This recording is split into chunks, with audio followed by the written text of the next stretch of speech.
자, 우리 말씀의 제목 한번 더 선포하십니다. 시작. 주의 말씀 안에, 주의 말씀 안에. 자, 우리 46절 말씀 다 같이 읽겠습니다. 시작. 예수께서 다시 갈릴리 가나에 이르시니 전에 물로 포도주를 만드신 곳이라. 왕의 신하가 있어 그의 아들이 가버나움에서 병들었더니 그가 예수께서 유대로부터 갈릴리에 오셨다는 것을 듣고 가서 청하되. 주님이 과거에 갈릴리 가나에서 물로 포도주를 만드신 기적을 베푸셨습니다. 이 사건의 소문은 그 지역을 중심으로 널리 퍼졌을 것입니다. 가나와 가버나움은 바로 옆 동네이기에 주님을 찾아온 왕의 신하도 이 소문을 들었을 가능성이 충분히 있습니다. 자, 왕의 신하의 아들이 병들었습니다. 왕의 신하 정도 되면 많은 방법을 취해 보았을 것입니다. 그런데 사람이 최선을 다해도 낫지 않는 질병이 있습니다. 사람이 최선을 다해도 풀리지 않는 문제가 있습니다. 이것은 하나님을 통해서 치유받아야 되고 하나님을 통해서 해결받아야 됩니다.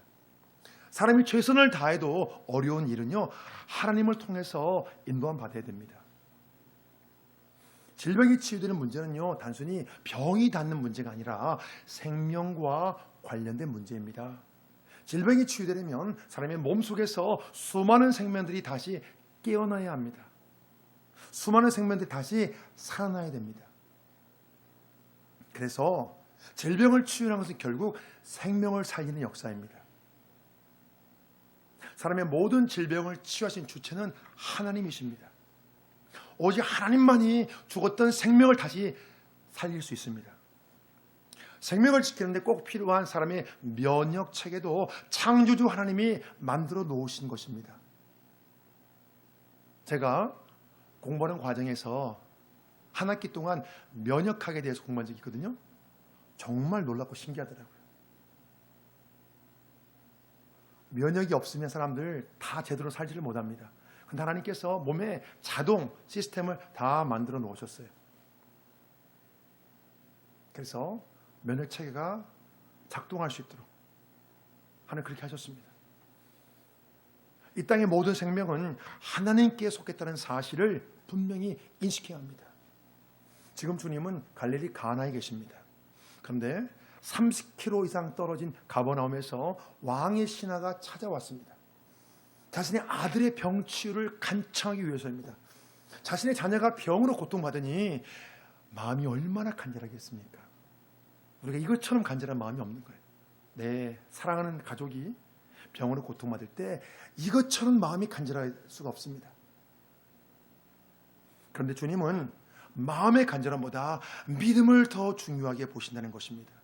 여러분, 이게 굉장히 중요한 문제예요. 마음의 간절함이 믿음의 불쏘시개 역할을 할 때가 있지만 마음의 간절함과 믿음은 다릅니다. 사람은 자신의 간절함을 내세우죠. 하나님, 내가 이렇게 간절한데, 내가 이렇게 마음이 간절한데, 그렇지만 주님이 보시는 것은 믿음이에요. 우리가 마음의 간절함과 믿음을 잘 분별하셔야 됩니다. 또한 이 믿음은 자기 확신이 아니라 주님의 말씀과 능력을 믿는 거예요. 내가 생각해 보니까 이렇게 될 것 같아. 난 믿어줘. 이런 것은 자기 확신이 아니라 주님의 말씀과 능력을 믿는 거예요. 자기 확신과 주님의 말씀과 능력을 믿는 것도 잘 분별해야 됩니다. 신앙이 좋은 분들이 가끔 실수하고 낭패를 강하는 문제가 이런 문제예요.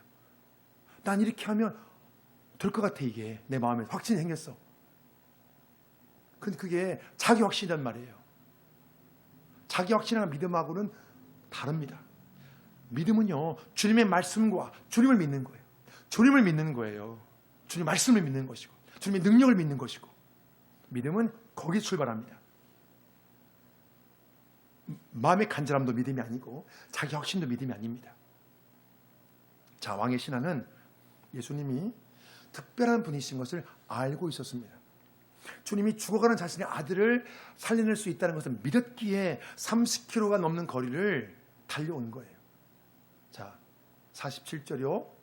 자, 47절이요. 시작. 그가 예수께서 유대로부터 갈릴리로 오셨다는 것을 듣고 가서 청하되 내려오셔서 내 아들의 병을 고쳐 주소서 하니 그가 거의 죽게 되었습니다.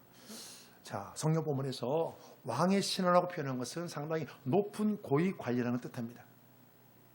그 사람이 직접 주님을 찾아왔습니다. 왜 찾아왔죠? 거의 죽게 된 자신의 아들이 있는 곳으로 모셔가기 위해서입니다. 거의 죽게 되었다는 이 말씀을 원문으로 보면 그 아들이 죽어가고 있다는 거예요. 점점 죽어가고, 점점 생명의 불꽃이 꺼져가고 있어요. 이제 얼마 안 있으면 죽을 것 같은 거예요. 지켜보니까 얼마 안 있으면 죽을 것 같은 거예요. 아버지의 마음이 너무 간절하고 너무 절박하죠. 그래서 예수님을 그 아들한테 아들이 있는 곳으로 모셔가려고 하는 거예요. 자, 사람의 관점에서 이 상황을 보면 너무나 절망적이고 나쁜 상황이죠. 아들이 죽어가는데. 자, 그런데요, 구원의 관점에서 보면 사람의 절망은 하나님을 찾는 통로가 됩니다. 사람이 작은 믿음만 있어도요, 내 힘으로 도저히 할 수 없다는 절망의 상황이잖아요. 하나님을 찾아요. 정말 작은 믿음만 있어도. 그래서 성경은 이렇게 말씀합니다. 시편 42편요. 자, 시작. 내 영혼아, 네가 어찌하여 낙심하며 어찌하여 내 속에서 불안해하는가? 너는 하나님께 소망을 두라. 그가 나타나 도우실 말미암아 내가 여전히 찬송하리로다. 내 영혼아, 네가 어찌하여 낭망하며 불안해하는가? 너는 하나님을 바라라. 그런 찬양이 있죠. 기적의 하나님.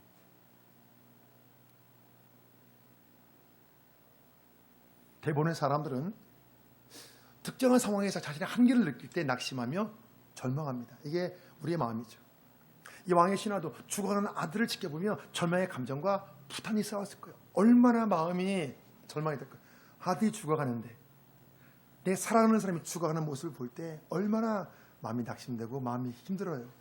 그것처럼 힘든 게 없지요. 이것은 고난의 문제도 마찬가지입니다. 사람의 방법과 능력으로 해결하지 못하는 문제 앞에서 사람은 좌절할 수밖에 없습니다. 이게 사람의 한계예요. 사람이 많은 것을 할 수 있지만 할 수 없는 것들이 굉장히 많거든요. 자신이 할 수 없는 것이 많다는 걸 깨닫는 순간부터 사람은 신에 대해서 생각하고 하나님에 대해서 생각해 봅니다. 그래서요, 사람의 절망이 하나님을 찾는 최고의 기회가 되는 거예요. 내가 모든 걸 다 할 수 있으면 하나님 찾지 않거든요. 그럼 내 힘은 안 되니까, 내가 어려우니까 정말 내 안에 작은 믿음만 있어도, 저는 믿음이 없더라도 하나님을 찾으려고 하는 거예요. 여기를 가야겠는데 길이 안 보이는 거예요. 문제가 막혔는데 도저히 이 비루에서 빠져나갈 수 없는 거예요. 그러면 하나님을 찾게 되죠. 만일 왕의 신하가 자녀의 질병에 문제가 없었다면 예수님을 찾아왔겠습니까? 수십 킬로를. 우리가 고난의 시련의 문제에 대해, 어떤 고통의 문제에 대해서도 관점만 바꾸면 삶의 무게가 훨씬 더 가벼워질 것입니다. 관점만 바뀌어도. 너무 힘들고 어렵지만 그 일 때문에, 그 고난 때문에, 그 고통 때문에 내가 하나님을 찾고 내가 구원받았구나. 이렇게 우리가 생각을 해보면 그 고난의 문제에 대해서, 그 고통의 문제에 대해서 시각이 달라질 수가 있는 거예요. 왕의 신하가 주님을 찾아온 것은 뭔가 믿음이 있었기 때문이에요. 그런데 주님이 자신의 아들이 있는 곳에 오셔야 능력을 발휘할 수 있다고 생각했습니다. 주님이 멀리 떨어진 곳에는 고칠 수 없다고 생각하는 거예요. 이것은 너무나 제한적인 믿음입니다. 우리도 그렇게 하죠. 내가 생각하는 것을 딱 이렇게 해놓고 하나님이 그렇게 해주셔야만 전능하신 하나님이라고 생각합니다. 우리가 말씀을 통해서 우리가 우리의 어떤 신앙과 믿음들이 다시 바른 신앙, 바른 믿음으로 점검을 받아야 되거든요. 그래서 말씀을 통해서 내 삶을 뒤돌아보고 내 안에 말씀 가운데 빈당한 게 있으면 말씀을 듣고 다시 수정을 하는 거예요. 아, 요게 맞는 것이구나. 난 이렇게 생각했는데 그게 아니라 이거구나. 이 말씀의 시간에 여러분, 그런 시간도 함께 하는 겁니다. 우리가 은혜 받고 힘을 얻고 위로를 얻고 새로운 갈 길 인도받는 것도 있지만 내 지난 삶을 뒤돌아보면서 말씀의 빈당한 부분을 다시 체크해 보는 거예요. 이런 기회가 없으면 우리는 계속 어긋나거든요. 계속 빗나갈 수 있거든요. 한번 이 시간 말씀을 통해서 한번 우리의 신앙과 믿음을 한번 잘 체크해 보시기 바랍니다. 굉장히 우리가 잘못할 수 있는 그 부분이 이 시간에 이렇게 나오게 되거든요. 자, 주님은 도몰천한 왕의 신앙 앞에서 표적주의 신앙에 대해서 탄식했습니다. 자, 48절이요. 시작. 예수께서 이르시되 너희는 표적과 기사를 보지 못하면 도무지 믿지 아니하리라. 주님을 찾아온 왕의 신하도 뭔가 소문을 들은 거예요. 주님이 물로 포도주를 만들었다는. 그래서 예수를 만나면 그분이 뭔가 기적을 행할 수 있구나. 그리고 그 당시 많은 유대인들이 표적주의 신앙이었어요. 원래 유대인들이 표적 구하기를 좋아합니다. 그런 습성이 있는 거예요. 그래서 뭔가 초자연적인 기적을 보여주거나 어떤 확신한 증거를 보여줘야 믿는 저급한 믿음을 주님이 책망하시는 거예요. 주님이 보실 때 이것은 진정한 믿음이 아니기 때문에 그런 거예요. 아니, 표적을 보여주고 증거를 보여주고 믿지 못할 사람 누가 있어요? 이건 믿음이 아니거든요. 그래서 부활하신 주님은 분명한 증거를 봐야 믿겠다고 외치던 도마를 책망했습니다. 한번 보시겠습니다. 요한복음 20장에 나오는 말씀이요. 시작. 도마에게 이르시되 네 손가락을 이리로 내밀어 내 손을 보고 내 손을 내밀어 내 옆구리에 넣어보라. 그리하여 믿음 없는 자가 되지 말고 믿는 자가 되라. 도마가 대답하여 이르되 나의 주님이시요 나의 하나님이시니이다. 예수께서 이르시되 너는 나를 본고로 믿느냐? 보지 못하고 믿는 자들은 복되도다 하시니라. 사람들은요 끊임없이 증거와 표적을 요구합니다. 그게 우리의 본성이에요. 더 조금 깊게 말씀드리면 그게 죄인의 본성입니다. 저도 가끔 그럴 때가 있거든요. 속으로 제가 그래요. 그래, 이게 죄인의 본성이다.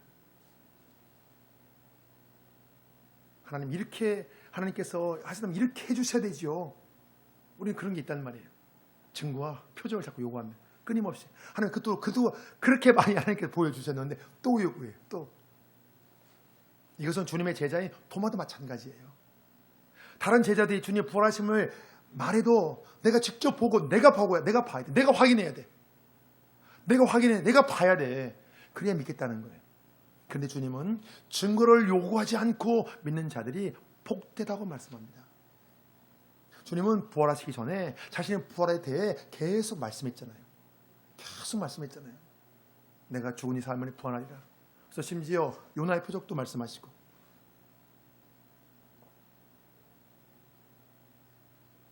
주님이 원하시는 것은요 표적을 통한 믿음이 아니라 말씀을 통한 믿음입니다. 말씀을 듣고 믿는 거예요. 말씀을 듣고. 주님은 우리가 말씀 자체를 믿기를 원하십니다. 증거와 표적을 요구하는 그 믿음은 여러분 너무 제한적인 거예요. 너무 제한적이거든요. 나 이렇게 해주셔야만 하나님 믿겠다고 하는 것은 이건 너무나 제한적인 거예요. 사람들이 표적을 구하는 것을 주님이 책망했는데도 왕의 신하가 깨닫지 못했습니다. 그의 마음이 너무 다급했기 때문이에요. 자, 49절이요. 시작. 신하가 이르되 주여 내 아이가 죽기 전에 내려오소서. 지금 왕의 신하의 마음이 너무 다급한 것은요 자신의 아이가 죽기 전에 주님이 가버나움에 도착해야 했기 때문이에요. 우리도 그거 한단 말이에요. 내가 시간을 딱 정해놓고 내가 규칙을 딱 정해놓고 하나님께서 내 규칙대로 내가 정한 데드라인대로 해주셔야 그래 하나님이죠. 하나님이라면 이렇게 해주셔야 되죠. 우리가 그렇게 하나님한테 구하고 요구할 때가 있다는 거예요. 내가 이렇게 급한데 하나님, 내가 이렇게 급한데 이렇게 해주셔야죠. 전능하신 하나님이라면 이렇게 해주셔야죠. 지금 왕의 신하는요 주님이 병든 아이는 치유할 수 있지만 죽은 아이는 다시 살려낼 수 없다고 생각했습니다. 내가 원하는 그 데드라인, 그걸 넘어가면 하나님께서 역사할 수 없다고 생각하는 거예요. 이게 우리의 믿음의 함정이죠. 이 전에만 해야 전능하신 하나님이라고 믿겠다는 거예요. 이 데드라인 넘어가면 하나님이 할 수 없다고 생각하는 거예요. 사람의 마음이 다급하면 말씀을 팽개쳐버리고 자기 상황만 생각합니다. 오직 자신의 힘든 상황이 잘 풀려지기만 바랍니다. 우리에게 그런 습성이 있거든요. 저 자신을 비롯해서도 그렇고. 그러나 이것은요, 순서가 바뀌는 거예요.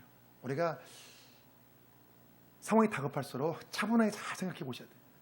순서가 바뀐 거예요. 성경을 보면 주의 놀라운 역사 항상 말씀부터 시작했어요. 순서가 바뀌면 역사하지 않거든요. 어떤 화학 공식도 순서가 바뀌면 안 되잖아요. 그 순서대로 해야 뭔가 되잖아요. 이거 해야 순서가 참 중요하잖아요. 화학이나 어떤 물리 그런 거에서도 마찬가지예요. 이 순서가 중요하거든요. 말씀을 듣고 그의 믿음에 생겼을 때 주님이 기적을 베풀어 주십니다.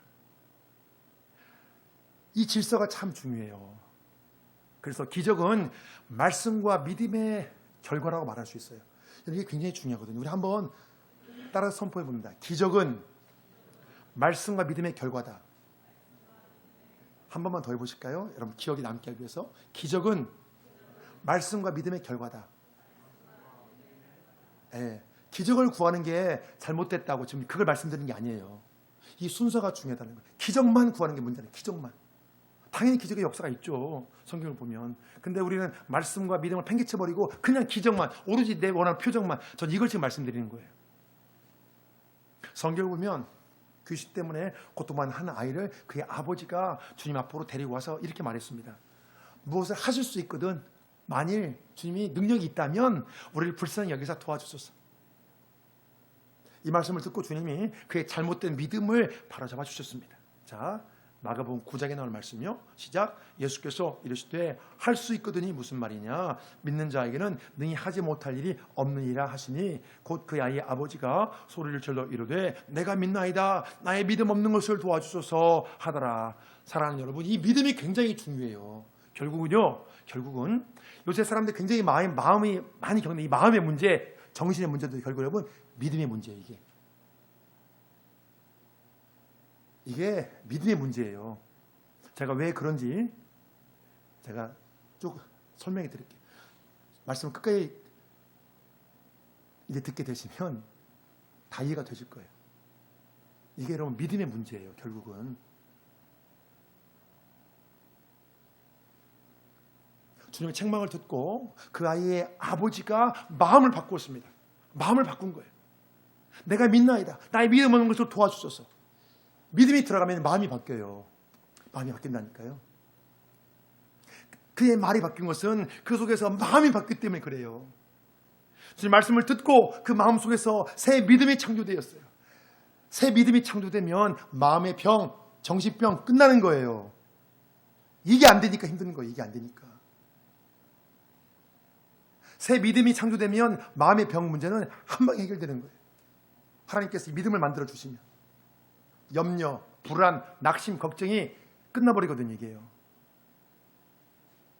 주님은 그의 마음이 바뀐 것을 보시고 비로소 그 아이를 치유해 주셨습니다. 사람들은 마음의 소원대로만 되기를 바라지만 영적 세계는 법칙이 있어요.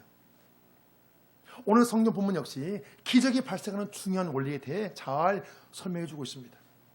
왕의 신하가 주님을 찾아왔을 때 다른 것은 아무것도 행하시지 않고 어떻게 하셨는지 지금 어떻게 하셨죠? 오직 말씀만 주셨어요. 말씀만. 자, 우리 50절 보실까요? 시작. 예수께서 이르시되 가라 네 아들이 살아있다 하시니 그 사람이 예수께서 하신 말씀을 믿고 가더니 가라 네 아들이 살아있다. 맨 처음에 왕의 신하의 믿음은 주님의 능력을 제한하는 믿음이었습니다. 주님이 카버나움에 가셔야만 능력을 발휘할 수 있다고 생각했어요. 자, 주님은요, 이 왕의 신하가 온전치 못한 믿음이지만 그의 간구에 기적으로 응답해 주셨습니다. 이 상황에서 우리가 주목해야 될 것은요, 그가 예수님 말씀을 믿고 그냥 돌아갔다는 거예요. 이게 여러분 쉬운 것이 아닙니다. 단지 네 아들이 살아있다는 이 말씀을 듣고 다시 돌아갔다는 것은요, 주님의 말씀을 100% 믿었다는 거예요. 주님의 말씀을 100% 믿었다는, 생명에 달린 문제의 아들의 그 말씀을 믿고 그냥 돌아갔다니까요. 예수께서 하신 말씀을 믿고 가더니, 이 말씀을 원문으로 보면요, 믿고라는 단어 속에 확신하다, 맡기다는 뜻이 포함되어 있습니다. 확신하다, 맡기다. 왕의 신하는 주님의 말씀을 듣고 마음에 확신이 생겨 모든 것을 맡긴 것입니다. 맡기기 전에 말씀이 있었고 그 마음속에서 새로운 믿음이 말씀을 듣고 새 믿음이 창조되었어요. 말씀을 듣지 않고는 절대로 믿음이 만들어지지 않습니다. 믿음은 자기 확신이 아니거든요. 자기 신념이 아닙니다. 믿음은 말씀을 들을 때 믿음이 생겨요. 말씀을 듣지 않고는 절대로 믿음이 안 생겨요. 이건 불가능한 거예요. 그래서 믿음이 더 좋아지길 원하는 분은 말씀을 들어야 돼요. 말씀을 많이 들어야 돼요. 말씀을 새겨야 돼요. 믿음과 말씀은 정비례합니다. 이 순서가 중요해요. 항상 말씀이 먼저예요. 마음에 믿음이 생기는 것은 말씀의 양식을 먹은 결과예요. 결과의 결과. 믿음은 주의 말씀을 듣고 왕의 신하에 마음이 변했습니다. 그 속에서 새로운 믿음이 창조되었고 그 믿음으로 모든 걸 맡길 수 있었습니다. 그래서 우리가 언제나 먼저 붙잡아야 될 것은 주의 말씀이에요. 주의 말씀을 붙잡으면 믿음이 생기고 믿음이 충만하면 기적의 역사가 만들어집니다. 그래서 성경은 이렇게 말씀합니다. 오늘 본문 51절이요. 시작. 내라는 길에서 그 종들이 오다가 만나서 아이가 살아있다 하거늘 그 낫기 시작한 때를 물은즉 어제 7시에 열기가 떨어졌나이다 하는지라. 왕의 신하가 주님을 찾아왔을 때는 몹시 애타는 마음이었지만 지금은 아들의 치유에 대한 기쁨으로 그 희망을 품고 되돌아가고 있었습니다. 자, 그 과정에서 종을 만나서 아이의 병치유에 관한 분명한 소식을 이제 들은 거예요. 왕의 신하는 아들이 낳기 시작한 때가 주님이 네가 살아있다고 말씀하신 바로 그때인 것을 깨달았습니다. 자, 53절이요. 시작. 그의 아버지가 예수께서 네 아들이 살아있다 말씀하신 그때인 줄 알고 자기와 그 온 집안이 다 믿으니라. 자기의 온 집안이 다 믿으니라. 그의 아들의 병을 통해 결국 그 온 집안이 다 주님을 믿게 되었다는 것입니다. 구원의 관점에서 보면 삶의 절망은 하나님을 믿는 구원으로 이끈 통로가 되거든요. 왕의 신하는 자신을 변화시킨 주님의 말씀의 권세를 그 모든 사람들에게 증언했을 것입니다. 그래서 마치 사마리아 여인의 그 증언처럼 그 사마리아 여인의 그 증언으로 마을 사람들이 믿게 된 것과 비슷한 결과를 낳은 거예요. 사람들은요, 자신의 믿음과 관계없이 기적을 원하지만 주님은요, 믿음이 없는 상태에서 능력을 발휘하시지 않습니다. 사랑하는 여러분, 잘 기억하십시오. 간절함만 가지고 주님의 능력이 발휘되지 않아요. 기적이 일어나지 않아요. 믿음이에요. 믿음이 있어야 돼요. 믿음. 그 믿음이 어느 정도 수준의 믿음을 우리가 가져야 되냐면요, 그리 아니하실지라 믿음이에요. 내가 원하는 대로 될 거 믿는 것이 그게 믿음이 아니고 주님의 말씀을 믿고 주님의 능력을 믿는 거예요. 그리 아니하실지라, 내가 원하는 대로 되지 아니하실지라도 하나님의 전능하신 하나님의 그 권위는 변하지 않거든요. 하나님은 변함이 없거든요. 그리 아니하실지라도 믿는 거예요. 우리가 그 정도 수준의 믿음을 갖기를 하나님은 기대하십니다. 우리가 믿는 것은 내가 뜻대로 되겠다는 그걸 믿는 것이 아니고 하나님이 능히 하실 수 있다는 그걸 믿는 거거든요. 그 믿음이 있다면 이번에 안 돼도 다음에 될 수 있다니까요. 그 아들이 죽기 전에 치유가 안 돼도 죽어서라도 주님이 다시 살 수 있잖아요. 어떤 목사님이 설교를 통해 이런 말씀하시더라고요. 어떤 분이 회사를 하는데 그 하나님이 그분이 너무 간절히, 하나님 우리 회사가 망하게 생겼으면 하나님 망하기 전에 하나님 해결해 주세요. 그런데 망하기 전에 해결할 수 있는 그 하나님이라면 망해도 다시 일으킬 수 있는 그 하나님이라고. 제가 딱 기억이 와닿더라고요. 그래, 하나님이랑 분이 그렇게 하실 수 있는 분이지.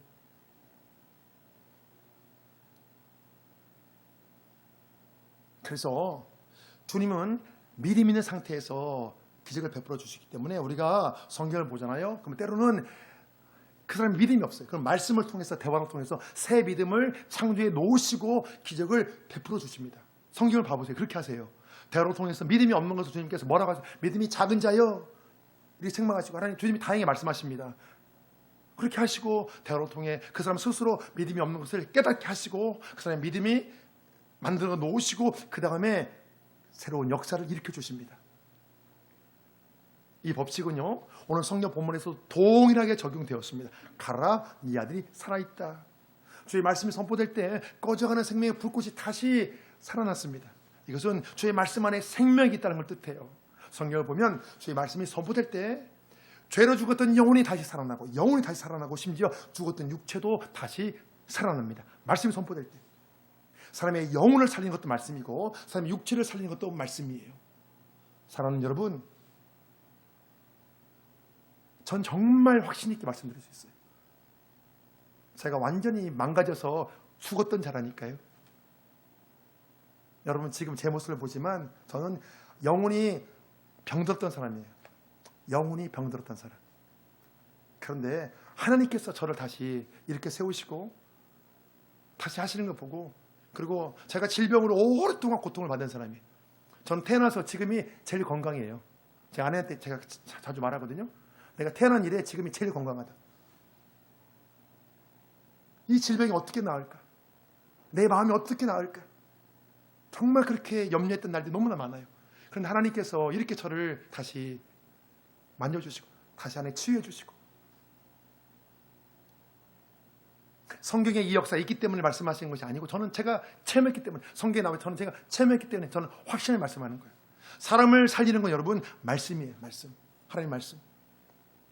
저희 말씀 자체가 생명이기에 저희 말씀을 붙잡고 의지하면 영적으로 충만해집니다. 그래서 성경은 이렇게 말씀해요. 시편 19편이요. 시작. 여호와의 율법은 완전하여 영혼을 소생시키며 여호와의 증거는 확실하여 오대단을 지롭게 하며. 시간 관계상 더 살펴보실 수 없지만 하나님의 말씀 여러분 병도 치유합니다. 질병도 치유하고 죽었던 자도 다시 살립니다. 사람의 영혼에게 주의 말씀처럼 좀 양식이 없습니다. 주의 말씀은 사람의 뇌에 영향을 줘요. 뇌에. 자, 여러분 굉장히 중요한 거요. 말씀의 결론을 가면서 굉장히 중요한 말씀 드릴게요. 사람의 말씀 여러분 뇌에 영향을 줘요. 사람의 말과 행동과 사람의 생각, 사람이 나오는 모든 건 여러분 이 뇌에서 시작하잖아요. 뇌에서 명령을 내려야 하거든요. 한 사람의 인생은 여러분 뇌회로와 깊은 관련이 있어요. 뇌회로와. 이것이 밝혀져서 요새는 여러분 뇌과학에 대해서 굉장히 많이 연구합니다. 책도 많이 나오고 뇌에 대해서. 아, 옛날에는 마음인 줄 알았는데 이 마음이 결국은 뇌구나. 동양은 여러분 마음이라고 하거든요. 근데 서양은 뇌라고 해요. 달라요 이게. 그래서 우리 옛날에 이 마음에서 모든 게 비롯돼. 근데 마음이 어디 있어요? 결국 뇌지 모든 게 다. 뇌입니다. 뇌. 사람의 습관을 고치기 힘든 것은요, 이 모든 것이 뇌에 새겨졌기 때문에 그런 뇌에 여러분 뇌회로에 딱 연결이 됐어요. 그래서 아무 생각 안 하면 우리가 습관대로 하거든요. 그렇게요. 습관이 바뀌려면 뇌회로가 바뀌어야 돼요. 그래서 습관을 못 고치면 인생이 바뀌지 않아요. 그냥 그대로 하거든요. 그래서 이런 말 있잖아요. 습관을 고치려면 며칠 동안 사람마다 좀 차이가 있어요. 어떤 사람 3주, 어떤 사람 3개월 이렇게 말을 하는데 최소한 어느 정도 훈련을 해야 이게 바뀐다. 그게 왜 그냐 그게 이유는 여러분 뇌와 관계 있게 그런 거예요. 뇌회로가 만들어져야 되기 때문에. 뇌회로가 바뀌지 않는 한 절대 사람 안 바뀌어요. 뇌에서 모든 걸 명령하기 때문에 그냥 하는 거예요. 님이 구조할 게 됐어요. 구조가. 딱. 아무 생각 없으면 똑같이 하는 거예요. 다. 그런데 저희 말씀을 묵상하고 선포하고 붙들면 나도 모르게 뇌회로가 바뀌는 거예요. 나도 모르게. 그래서 우리가 좋은 글을 듣고 좋은 말씀을 듣고 좋은 문장을 듣고 좋은 글을 읽으면 여러분 뇌회로가 바뀌어요. 이게 요즘 뇌과학을 통해 연구가 됐어요. 우리가 새로운 것들을 하잖아요. 근데 그 중에서 이 말씀 좋은 글, 좋은 말 하면 이 뇌회로가 바뀐다니까요. 그래서 새로운 뇌회로가 만들어져요. 옛날 묵은 것을 버려지고. 그래서 이 우리가 말씀을 양식을 먹게 되면 나도 모르게 어느새 나쁜 것들은 버리고 좋은 것들을 따르고 싶은 마음이 저절로 생겨나요. 왜? 말씀을 들으면 내가 분별이 되거든요. 어떤 것이 나쁘고 어떤 것이 좋고 옳고 그런지, 무엇이 나에게 유익한지. 이걸 모르니까 사람들이 미련한지 어리석은 짓을 하거든요. 그런데 말씀을 통해 듣고 알게 되면 저절로 그걸 하고 싶은 마음이 생기는 거예요. 그래서 얼마나 나에게 유익한지 알기 때문에. 사람이 행동을 바꾸는 건 너무너무 어려운 거예요. 우리가 잘 알잖아요. 그런데 말씀을 통해 내가 자극을 받고 말씀을 통해 들으면 나도 모르게 그런 행동들을 하고 싶은 마음이 저절로 올라오는 거예요. 그러면 쉬워지거든요. 그냥. 그래서 말씀을 들으면 사람이 그래서 바뀌는 거예요. 그래서 저의 말씀을 믿고 그 말씀을 붙드는 것이 인생의 가장 확실한 보증수표라고 말할 수 있어요. 이 험난한 세상에서 무슨 일이 만나게 될지라도 저의 말씀을 붙드는 자는 좌절하거나 쓰러지지 않습니다. 말씀을 의지하는 자는 오히려 고난과 시련만 자기에게 유익하게 만들어 버려요. 모든 것이 합력하여 좋은 결과를 만들기 때문에 그래요. 성경을 통해서 저의 말씀을 마음껏 우리가 만날 수 있다는 것이 정말 얼마나 기쁘고 감사한지 모릅니다. 우리가요 옛날 중세로 올라가잖아요. 성경을 일반 평민들이 볼 수 없었어요, 여러분. 그런 시대가 있었어요.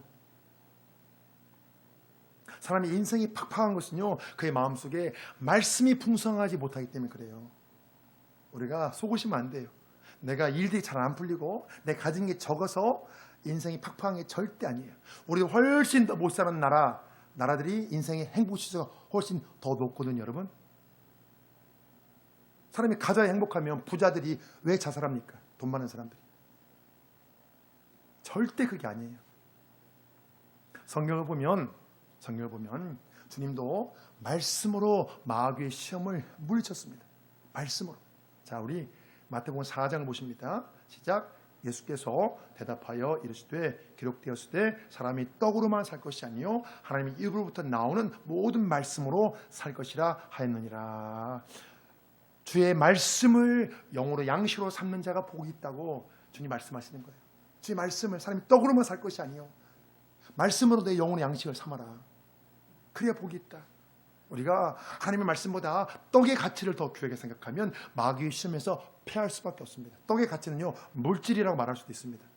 사람이 하나님의 말씀의 가치보다 이 물질의 가치, 하나님의 말씀의 가치보다 이 떡의 가치를 귀하게 생각하기 때문에 사람이 마귀의 시험에서 넘어지는 거예요. 마귀가 그렇게 시험하거든요. 이 세상 그 무엇보다 주의 말씀의 가치를 귀하게 생각하고 주의 말씀을 주신 것에 감사할 때 우리가 많은 시험에서 승리할 수 있습니다. 다른 무엇보다 하나님의 말씀의 가치를 우리가 둘 때 많은 시험에서 벗어날 수가 있어요. 왜 우리가 시험이 되는지 아세요? 거기에 가치를 두기 때문에 그런 거예요. 물질의 최고 가치를 두면 물질 때문에 시험 받아요. 건강의 최고 가치를 두면 건강 염려 때문에 시험 당해요. 조금 어디 아프면 큰일 난 줄 알고. 그런 분들 요새 많잖아요. 건강 염려증. 우리 한국이 지금요 너무나 과잉 검사에서 문제래요. 의료보험 되니까 너무나 많이 검사를 해서 조금 아프면 검사 다 해버리고 막. 그래서 이 의료보험 수가 자꾸 올라가고 한대요. 이게 우리 한국에 그런 게 있거든요. 발달하니까 조금만 아프면 막 내가 가치를 두는 것 때문에 사람이 거기에 발목이 딱 잡히는 거예요.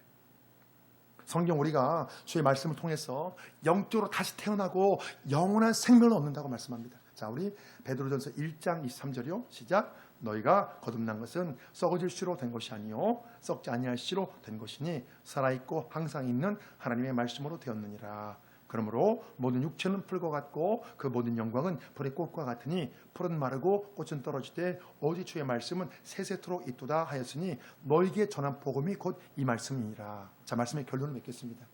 모든 육체는 풀과 같고 그 모든 영광은 불의 꽃과 같지만 오직 주의 말씀은 세세토록 영원히 존재한다는 거예요. 우리가 부모에게 받은 이 생명 너무나 귀하죠. 근데 이 생명은요 때가 되면 여러분 썩어버려요. 썩어버리지만 거듭난 새 생명은 영원히 계속됩니다. 이 새 생명은 영원한 생명이신 주님으로부터 받은 것인데요. 중요한 것은요 우리가 구원의 말씀을 믿을 때에 영원한 생명을 얻었다는 거예요. 우리가 구원의 말씀을 믿을 때에 영원한 생명을 얻었다는 거예요. 사랑하는 여러분, 우리가 이미 영원한 생명을 얻었다니까요. 얻게 될 것이다가 아니라 이미 얻었습니다. 영원한 생명을. 구원의 말씀을 믿을 때에 영원한 생명을 이미 얻었어요. 우리가. 이게 굉장히 중요한 사실이에요. 얻게 될 것이다가 아니라 이미 얻었습니다. 이미 얻었습니다. 우리가 상황의 변화와 좋은 결과를 통해서도 감사하지만 이것은 유통기한이 짧아요. 제가 이때까지 태어나 지금까지 보니까 저를 비롯해서 다른 사람들도 글달하고 그렇게 좋은 일 있으면 불듯이 기뻐하다 이거야 한 달, 두 달입니다. 한번 여러분 생각해 보세요. 이게 한 달, 두 달이에요. 제가 대학 입시를 육수에서 대학 합격하니까 너무너무 좋았거든요. 진짜 이제 드디어 나도 대학생이 되었다. 그런데요, 저 1학기 마치고 휴학했어요. 학교. 너무 다니기 힘들어가지고.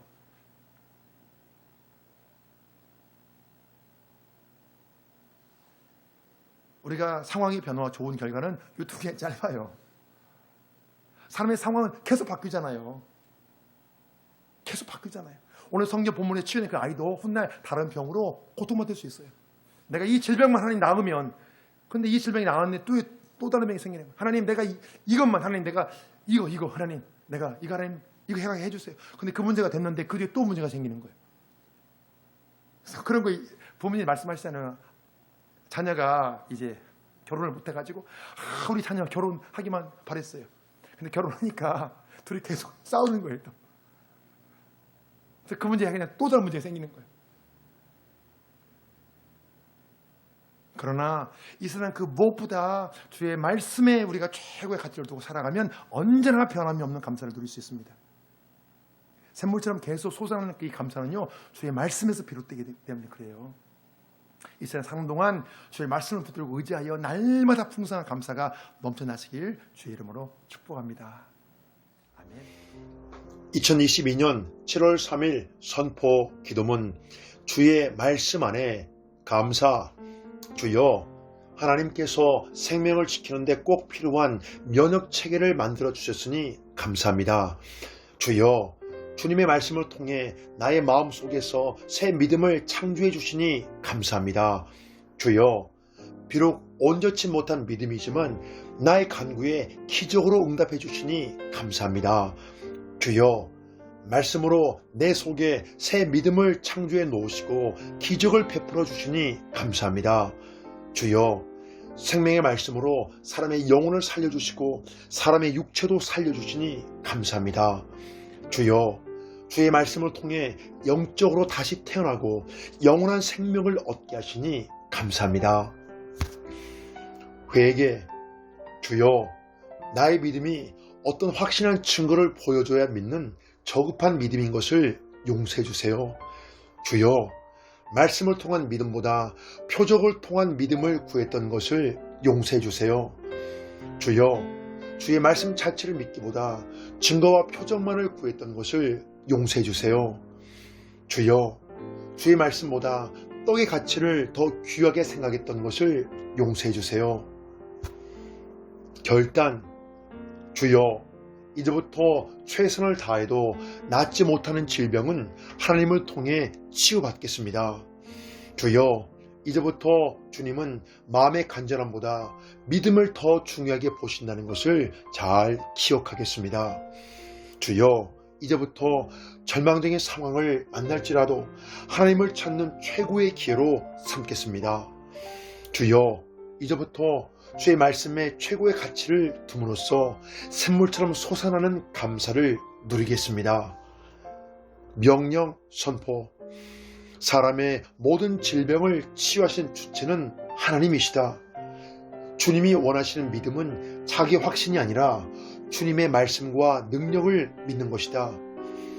구원의 관점에서 보면 사람의 절망은 하나님을 찾는 통로가 된다. 주님은 표적을 통한 믿음이 아니라 말씀을 통한 믿음을 원하신다. 주의 말씀을 붙잡으면 믿음이 생기고 믿음이 충만하면 기적의 역사가 만들어진다. 주의 말씀이 선포될 때 죄로 죽었던 영혼이 다시 살아나고 심지어 죽었던 육체도 다시 살아난다. 주의 말씀 자체가 생명이 위해 주의 말씀을 붙잡고 의지하면 영적으로 충만해진다. 주의 말씀을 믿고 그 말씀을 붙드는 것이 인생의 가장 확실한 보증수표다. 모든 육체는 풀과 같고 그 모든 영광은 풀의 꽃과 같지만 오직 주의 말씀은 영원히 존재한다. 부모에게서 받은 생명은 때가 되면 썩어버리지만 거듭난 새 생명은 영원히 계속된다. 종민아, 날마다 주의 말씀을 붙들고 의지하여 풍성한 감사가 넘치는 삶을 살지어다. 아멘.